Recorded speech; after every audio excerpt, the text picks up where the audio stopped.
Hey, everybody. Welcome to Dad's Den of Pop Culture. Oh, Lord, it is 2025. How many other old timers are out there that remember when the year 2000 was such a big deal? And here we are now. 25 years later. Okay. It is Justice League Monday. It is, in fact, the first Justice League Monday. Last year, every Monday was Alpha Flight Monday. And you can still find that retrospective from Alpha Flight number 1 to Alpha Flight number 53 on my channel. But we are now shifting gears in 2025 to another comic that I bought a whole lot of when I was a kid, and that's Justice League. And you'll note at this point, it is simply Justice League. Nothing else added to that. The title's going to change a couple times as we go through. So this is the first issue. It showed up. Well, let's actually first talk a little bit about that cover. So we have the initial membership of the League. We got Guy Gardner right up here, front and center. We got Batman over there as well. We got the Martian Manhunter. Yeah, there he is. We got Blue Beetle. So here's our initial League in terms of the DC superpowers and McFarlane superpowers characters that are available that I have. Yeah, Fate's out there. Captain Marvel's out there. Mr. Miracle's out there. They're kind of expensive, so I don't have those yet. So let's move these guys out of the way. So this is our initial team. If you are a longtime DC reader, you'll know that the original Justice League of America had ended sometime before this, and it was a really rough ending, which will be referenced a little bit in this book. So let's get started. Let's get started with this book. So Justice League number 1, and we are in 1987 here, folks. 1987. Now, initially, this is not the first of these books that I had bought. There's a few in. So these are some back issues that I went and got eventually. We begin with the inimitable Guy Gardner, the Green Lantern, with the head injury, sitting at the table and sort of acting as though he's just called together a meeting of the Justice League. And he's really indulging in a fantasy. Of course, with Guy, he has trouble separating fantasy from reality. He's going to be the leader of the Justice League, as far as he's concerned. The first additional member to arrive is Black Canary, and of course, this is the 1980s costume of Black Canary. Now, she was not an original member of the old Justice League of America, but she was a member, having journeyed from Earth 2, the Justice Society Earth to Earth 1, joined the Justice League. And of course, this is in the post-crisis world where there is no more Earth 2. Now, she's going to be a foil, so to speak, for Guy Gardner, who is like a major male chauvinist, and he's mostly just a caricature of what some folks thought of conservatives at the time. And they got her more pegged as sort of a feminist, and they have a little thing about Sylvester Stallone. Hey, babe, this is the 80s. Alan Alda's out. Sylvester Stallone is in. Your choice of role model leaves something to be desired. Wow. Sly Stallone catching a few shells there, huh? And now Mr. Miracle and Oberon arrive. Now, this has something to do with PR for his career. He's not so sure about joining this league. Oberon makes the mistake of, trying to be nice to Guy Gardner, who insults him for his height, which he would, expect from Guy Gardner. Now, Captain Marvel shows up. Now, I'll be honest with you, not a big fan of the Captain Marvel is a boy in a man's body concept, but that's what they're using here. I'm more of a traditionalist when it comes to Captain Marvel, and I will not call him Shazam. And so everybody's arriving. Blue Beetle, Martian Manhunter gets there as well. And here's where we get a little reference to the original Justice League. We have Beetle saying to him, look, Jones, we don't really know each other, but aren't you being a tad grim? You are correct, Beetle. You don't know me, nor do you know what I have lived through. And the reference here is to Justice League of America, number 258 to 261, and the Legends miniseries, or what the old League endured. And here we see Steel, Gypsy, Vixen, and Vibe. And I won't go spoiling it, but it was not a good ending for a couple of those people. And Vixen is going to be showing up at some point in the Suicide Squad, which he's not on this particular ad. You can see Suicide Squad was coming in as well.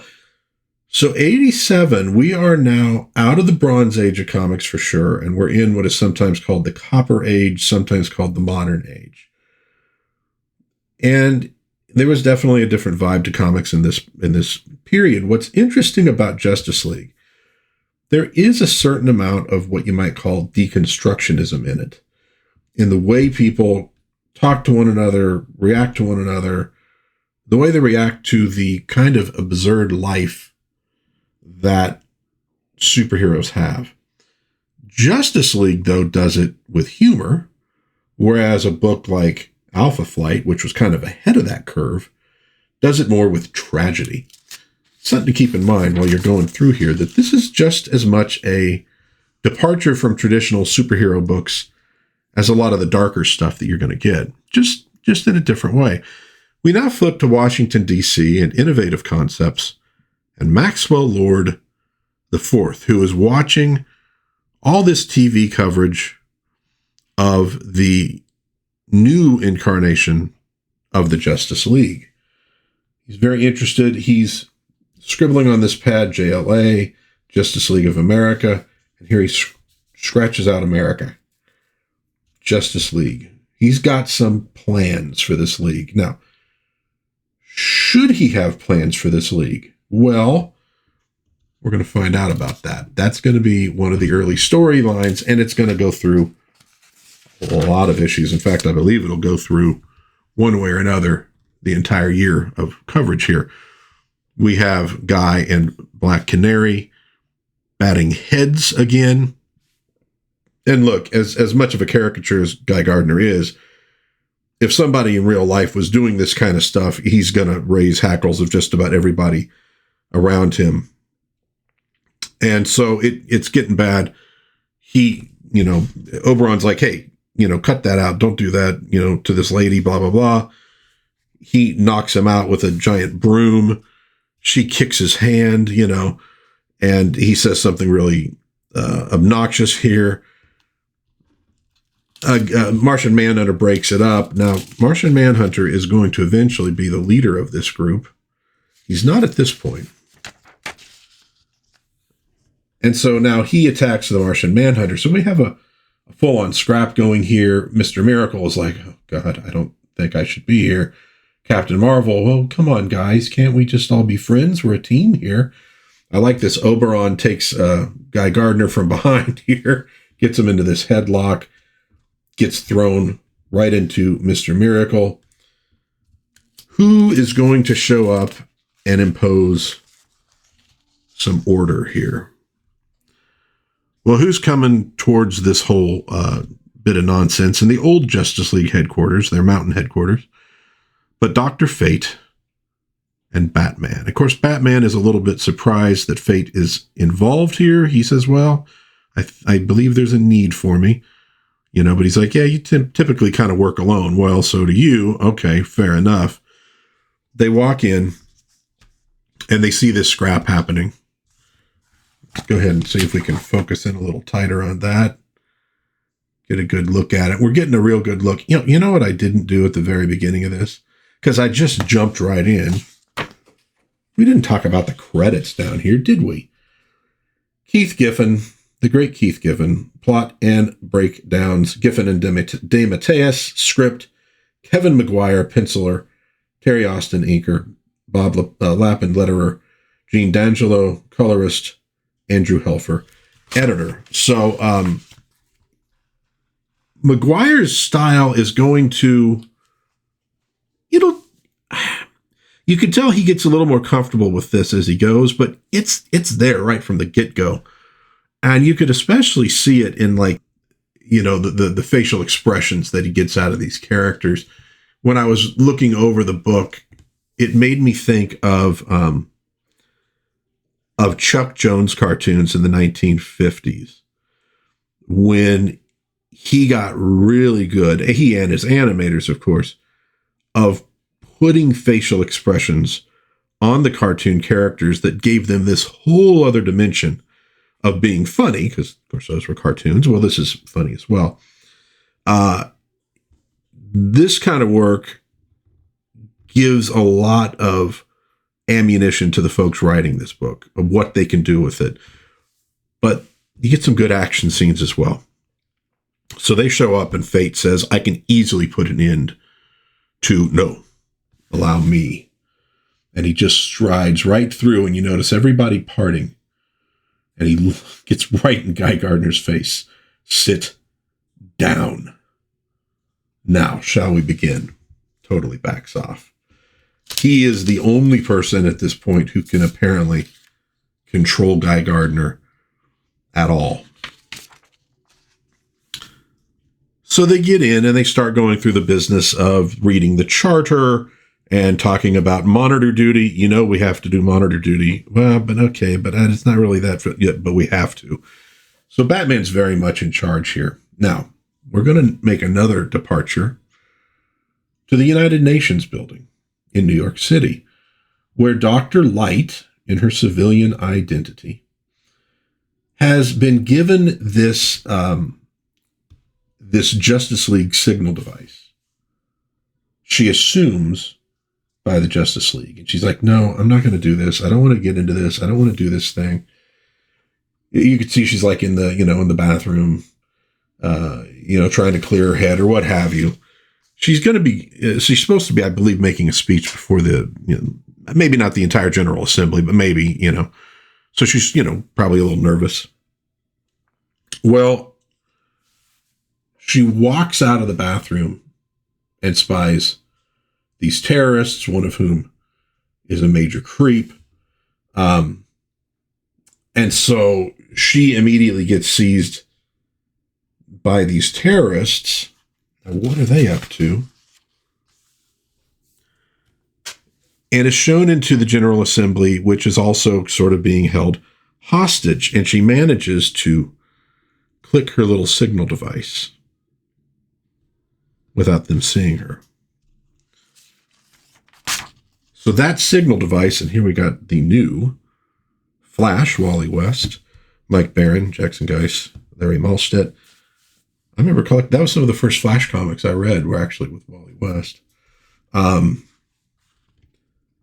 So they get a priority one members alert.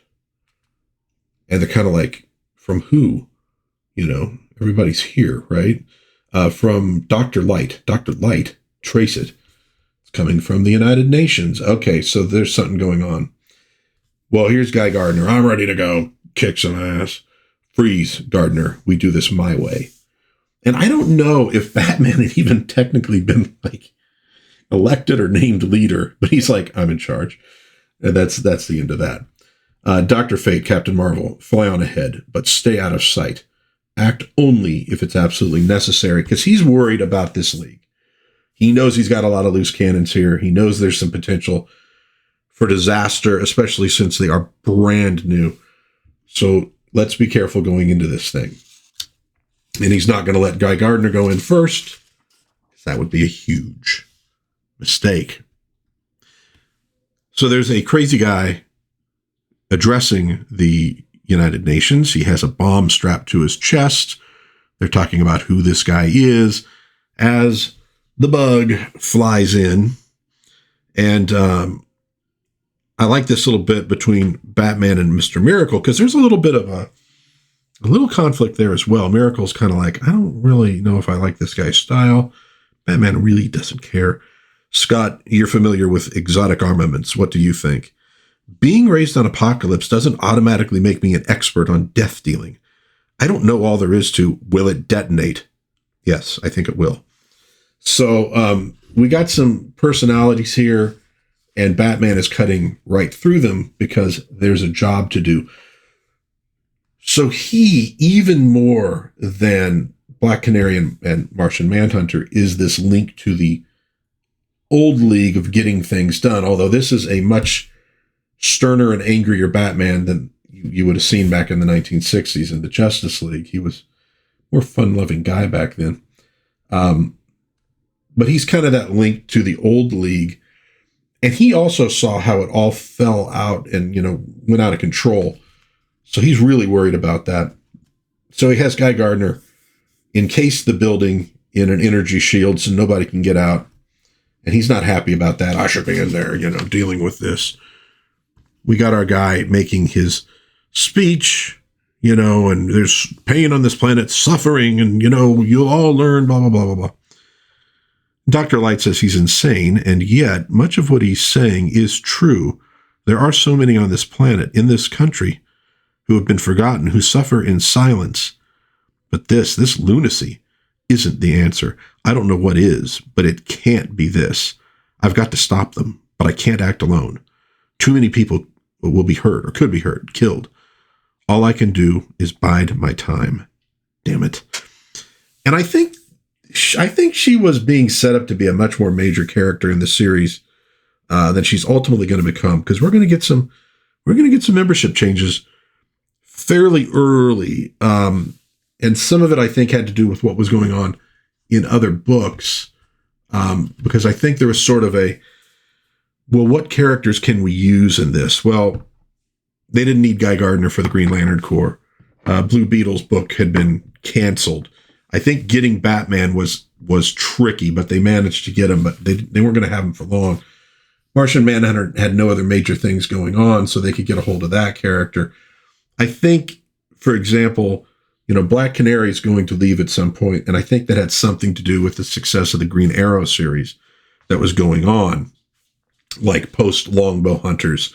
So it's kind of like, we need this character somewhere else now. We're going to have to take her. A little bit of that kind of thing.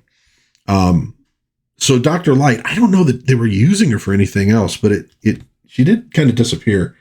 And it's spending enough time with her. I think they were going to do more with her. So they go in. You can see Captain Marvel has this guy handled. Black Canary taking a guy out.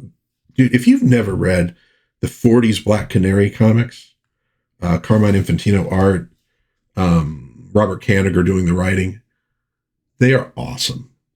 It's sad. It was kind of hitting that point where comics were the golden age was starting to dry up. You don't get as much of it as you could otherwise have gotten. She's a very cool character. So Beetle is, sitting in the bug, checkpoint 2 report, checkpoint. He's kind of like, geez, is this the best I can do here? Because he was a much more active crime fighter in his own book. And Batman's noting here, they're so poorly trained, it's pathetic. And aside from the bomb, their equipment is substandard and outdated. Miracle, you're saying there's more to this than meets the eye, possibly. Like what? So the Dark Knight detective, that's something we'll have to consider later. For now, let's bring in our ace in the hole. And so the Martian Manhunter, turning invisible, whispers some instructions to Dr. Light. And so Gardner now is coming in. He's coming in hot. So Gardner coming in. Now what? Now you stay put and I move. Hey now, wait a minute. It's pretty clear why Batman and Gardner are at each other's throats. They're two of a kind. And it's a kind I'm not too thrilled with. Oh, Mr. Miracle, you're so wrong. I love this. Batman swoops down at this guy with a boo. Now, Dr. Light, now. So she illuminates everything. He comes in with these like hammers. Clung, clung, clung, smacks everybody. Bonks him on the head. She, nice elbow to the midsection there. Takes her out. And all that's left is the guy with the bomb. Idiots, you have won nothing. I've still got the bomb, and I'll detonate it, I swear. Stop looking at me like that. Batman is just staring him down, and we've already seen him do that with Guy Gardner. If I die, all of you, well, all of us die. Do you understand me? Answer me, damn you. Do your lives mean so little to you? Stop looking at me like that. Evacuate the room. Let him be. Run that by me again. Evacuate the room. Evacuate. Let him be. I knew you were stupid, Bats, but I never knew you were this stupid. Now get out of my way so I can rip the moron's lungs out. I'm gonna do as you're told. I see now. You're trying to humiliate me. You're a demon sent to test my faith. Don't walk away from me. Don't you dare walk away from me. You've signed your own death warrant, fool. So Batman they get everybody out. He walks away. He's picking up a gun. Now, he will end up not alive, potentially by his own hand. And Maxwell Lord is watching all of this. And the news is reporting on it. So they're not commenting, but it's not a bad first showing for the Justice League. They've succeeded. Nobody in the General Assembly got hurt, etc. So the reporter's talking about the dramatic reemergence of the Justice League of America. And Maxwell Lord says, not Justice League of America, the Justice League, period. Oh, well, imagine poor Collins shooting himself like that and his bomb failing to detonate. Imagine that. Maybe I should have given him the firing pin. Whoa! So who is behind this? Maxwell Lord. What does he have planned? Next, make war no more. And prizes and cash. 1987, we still got prizes and cash in the back of a comic book. So there is the first issue of Justice League. Now, I would say leans a little bit more towards action and drama than comedy at this point, but the comedy is definitely there and will become a much bigger deal as we keep going. It was a book that it was starting to change. They weren't as worried about introducing these characters to an audience of 10-year-old kids who this was the first comic book they ever picked up.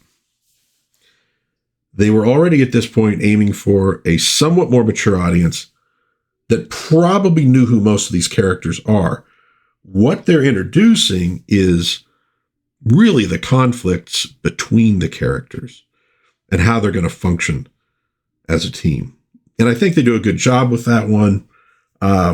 We think we get the lay of the land here. So let me know what you think. Justice League number 1 from 1987. What would it be? May of 1987. From Giffen, DeMatteis, McGuire, and Austin. Let me know in the comments what you think. Any questions, etc. I will be happy to answer them. We're going to be doing this every Monday. We're going to go from issue number 1 all the way to 52, I guess, probably. It was 53 last year for Alpha Flight because we had more Mondays in the year, but probably just 52 in this one. So if you enjoyed this video, please give it a like. Maybe think of subscribing. Maybe think of sharing with a friend. I am going to create a Justice League retrospective playlist that these will all go into. If you want to catch up, obviously there's no catching up at this point. So until next time, God bless everybody. Please be kind to one another. Have a little bit of fun out there. And I will see you again, hopefully soon, in Dad's Den of Pop Culture. Bye-bye.